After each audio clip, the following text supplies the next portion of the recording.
Welcome to the Digital Giants Talk Show here at DIA Primetime. In many markets, COVID revealed the weaknesses of traditional models.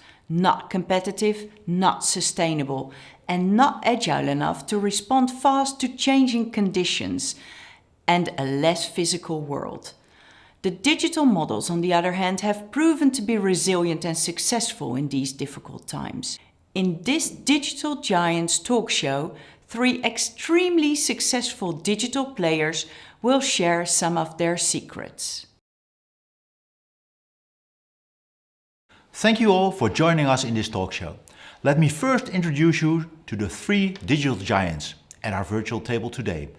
Fleur Dujardin. Fleur is the CEO of InShared, the #1 car insurer in the Dutch market, measured by new policies sold. Jamie Hale is the founder and CEO of Letter Life, who said life insurance just cannot be sold online. Letter Life does. And extremely successful, by the way. Last but definitely not least, we have Steven Mendel with us, the founder and CEO of highly acclaimed Bought by Many. Steven already joined us as the first DIA ever. Welcome back, welcome to all of you. Let's jump to the first question.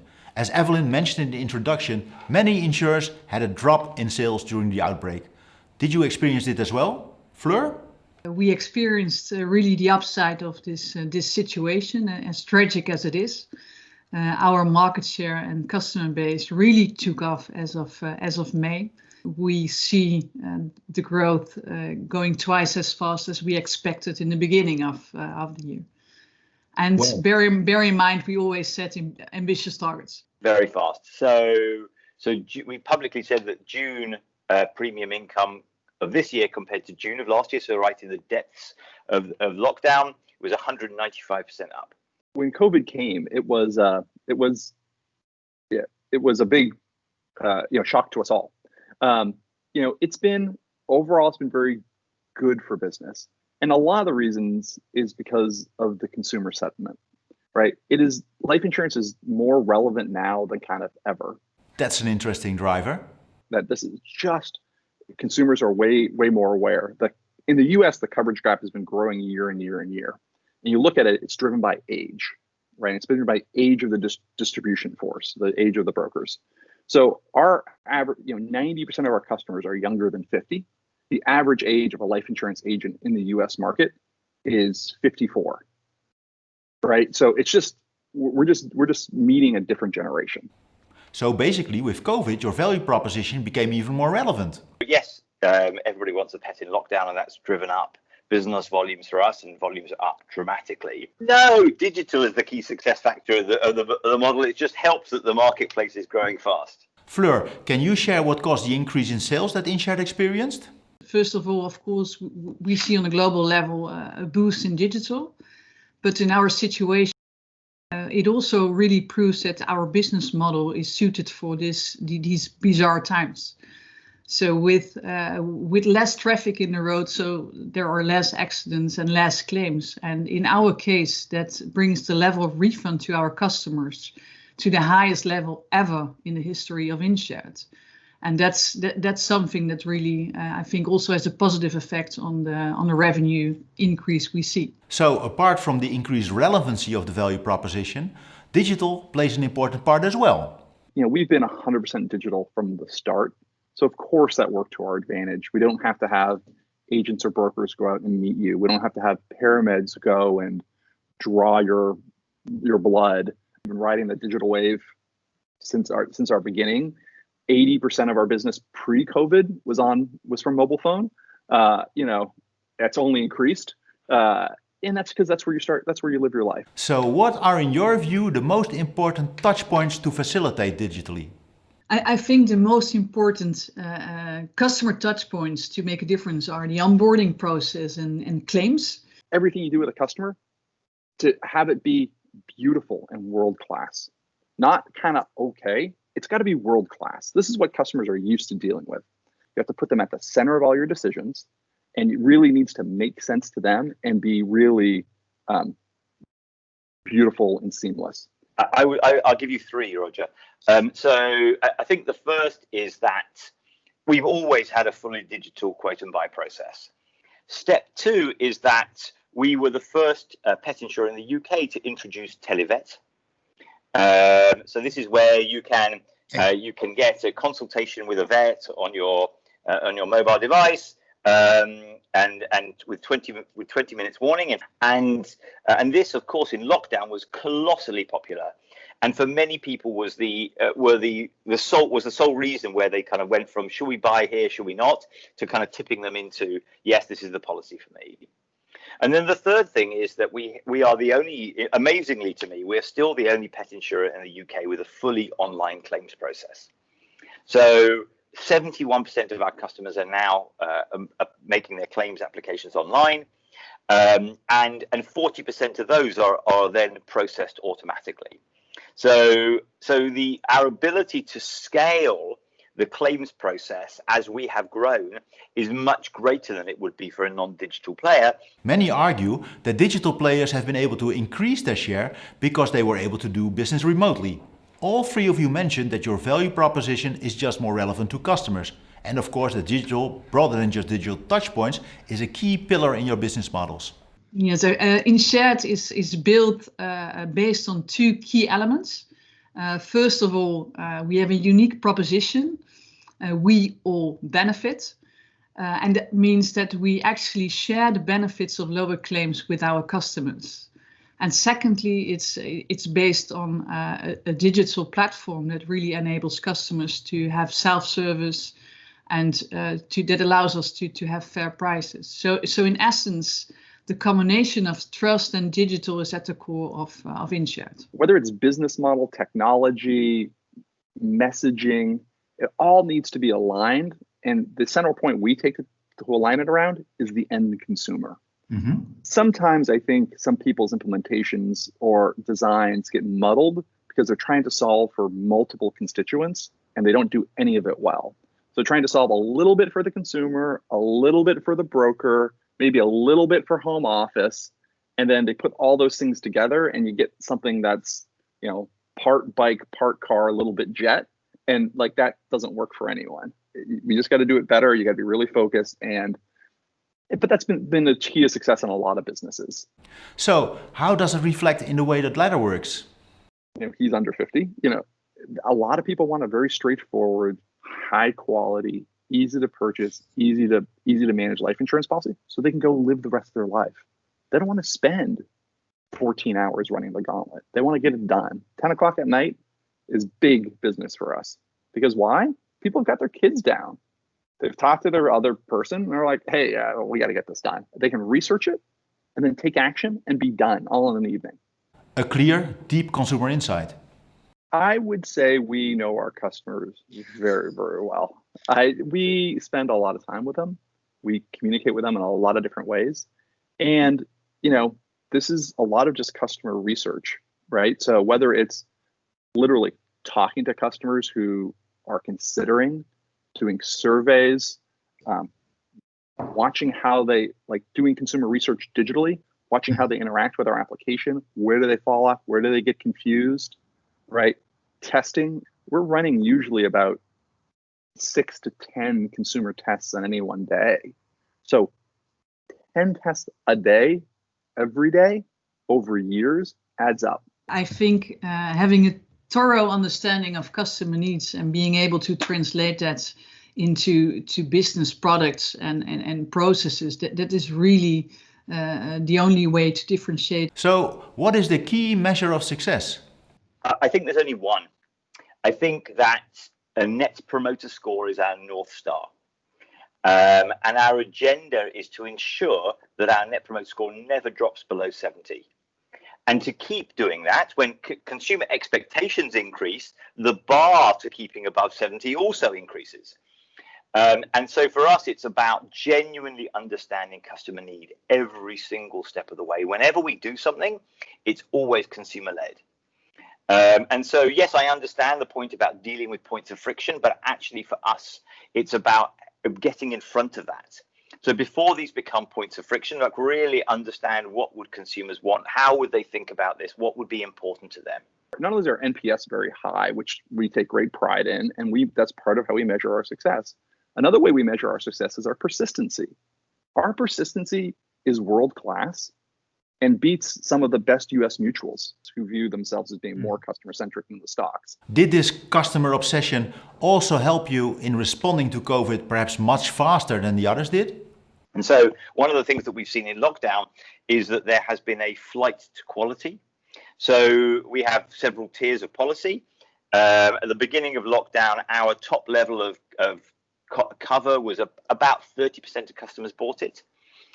Now nearly 50% buy it. Because consumers are really much more interested, as we have seen in previous economic periods of downturn, that insurance becomes more important, not less important.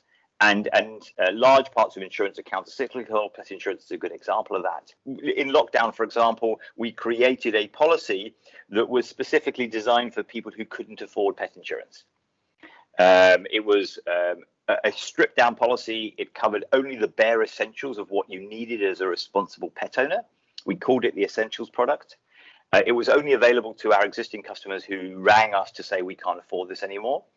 And then we gave them a free downgrade to this very low cost policy, which we created from scratch in 8 business days. And then we said to them, whenever you're ready, we will give you a free upgrade back to where you were, the policy that you were on before. Now, this, as you, I'm sure know, Roger, that moving up and down cover levels for insurance, this is verboten, right? Like this is like no one would do this. So you need to understand the risk element of giving this capability. And we did that. We understood the consumer need. We understood the underwriting requirements. Customer obsession is a scarce talent, and being digital giants, you obviously combine that with state-of-the-art data skills. I think at InShared, everyone is on a mission to continuously improve insurance. So it's a mix of, I think, mentality, having an obsession for data, and also an eagerness to understand customer needs and to design our products and processes to match those needs and to ensure that we can make their lives easier in a trustworthy manner. The combination of these talents is probably hard to find, and yet you want to stay the best in this. So we are really look for people with the right mentality, but we also look for people with the right experience and skill set. And it's always a mix of technology and digital insurance. So I'm very happy to work with a group of very highly professional and skilled people that really want to make a difference every day. Everyone's world class in what they do, and we work incredibly cross collaboratively, right? There's not these silos of like, this is what actuaries do, this is what underwriters do, this is what a copywriter do. Because you know what, the copywriting, how you ask the words actually affects how people get underwritten, and then affects how the actuarial pool works. So if those streams aren't actually working truly together, we think for our culture it doesn't work as well. So how do you prevent complacency? First of all, we always challenge ourselves. We test a lot, so we don't assume anything. We test and we see how the market responds, and then we continue. So that's one aspect. And on the other hand, we don't have a lot of employees at InShared. So we work a lot with partners, and that also helps us to stay on top of the market and to use all different kind of expertise and different industry perspectives. So this gives sort of a continuous flow of the latest expertise. Now, from what we discussed so far, all of you clearly have a strong corporate culture, led by a passion for customers as well as for digital. We have a very outspoken DNA, and we translate that into what we call the 5 pink rules of InShared. And we use that in making decisions, customer interaction, designing products, designing processes. It's very it's a very nice way that all colleagues at InShared relate to it. It doesn't matter if you are working in customer service or you're designing a new IT aspect of the platform or doing marketing. Everyone is working with these rules. We have what's called a blameless culture, which I've heard from some industry people is different from how their organizations work. But our concept is we're going to run experiments where things are going to go wrong. We're going to need to fix things. It's not that things don't happen, but we're not going to focus on blaming someone for making a dumb decision. They either had a lack of data or a lack of context. Everyone we hire is really smart. We are a firm believer in hire slow and fire slow. We really believe in our people. And I think many companies do a lot of talking about values and culture. I don't have experience of companies that do a lot of walking about it. So like it's easy to talk about it, but do you actually do this? So our values are very simple.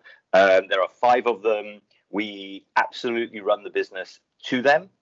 And we make commercial decisions on the basis of them. And sometimes those commercial decisions are hard decisions. So the first of those is show you care. This is about customer centricity.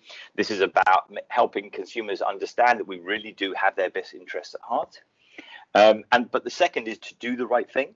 So sometimes that means that you have to upset a customer because it would be wrong to say yes. So it's helping families and communities. Like fundamentally, you can work really hard all day and go home and knowing that you're really proud of the product that's out there. And this fundamentally is helping fund the resilience of families and communities. That's awesome.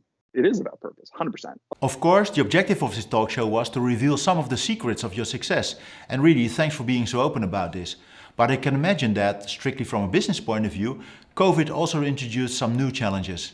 In my view, one of the main challenges with the outbreak of COVID is to really stay connected to each other and the organization while we are all working from home. I personally really miss face-to-face contact, meetings, discussions, the buzz around the office, so the people.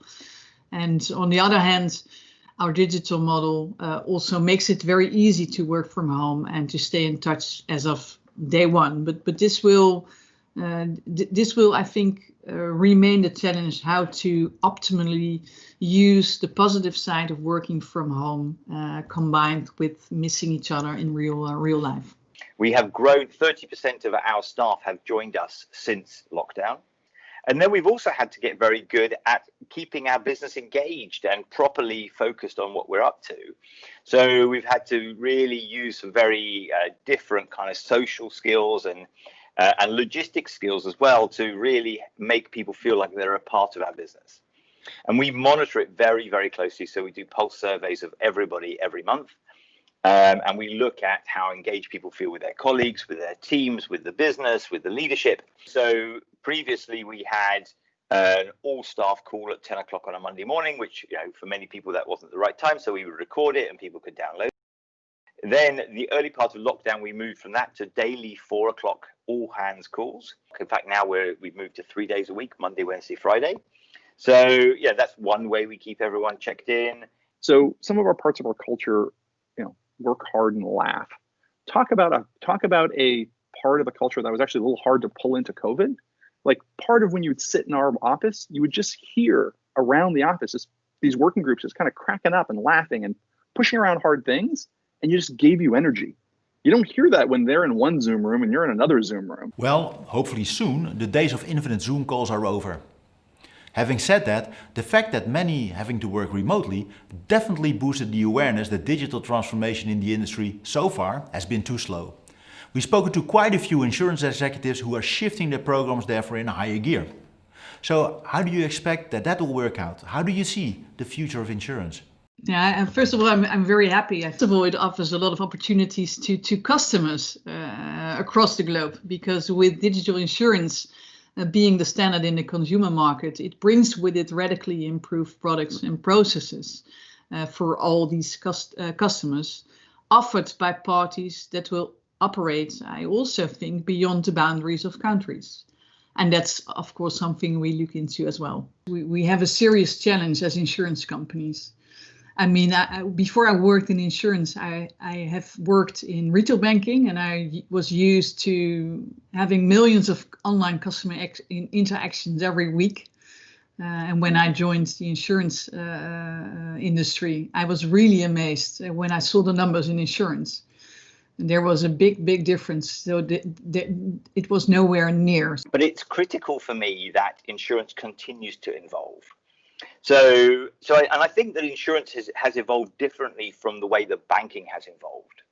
So if you look at banking, yes, there are some neobanks, but on the whole, most traditional banks have digitized themselves. Yeah. So your customer experience with a neobank might be a little bit better than your customer experience with a traditional bank, but not dramatically so. No. Whereas for insurance, this is definitely true, right? That an incumbent insurer's experience for a customer will be fundamentally different from the experience of a new startup or a recent scale-up business. And I think that's if that remains true, then the 10 years out, the insurance industry will look very different. So my expectation is that eventually the incumbent insurers will really have to wake up to this changing landscape and either fundamentally change the way that they invest in their own business, and to change the customer proposition and to change the customer experience and to change the customer outcomes, or accept that the only way to grow is through M&A. And if they can't solve those problems, which are really quite fundamental, I do expect 10 years out the leaderboard to look quite different then than it does today. But I am expecting them to solve that. I am expecting them to put their money where their mouth is. It's not like they're short of people who have the brains to understand this. They need to re-educate their shareholders to explain that returns are going to look different for several years. They need to put customers first and shareholders last, and not the other way around. And then I think they will be able to do it. I think that's a perfect conclusion to this conversation. Well, I think we've covered a lot of ground. So what are the secrets of digital giants? It's not just about being able to do things remotely. It's about having a value proposition that is really relevant. And it's about a business model that is truly digital.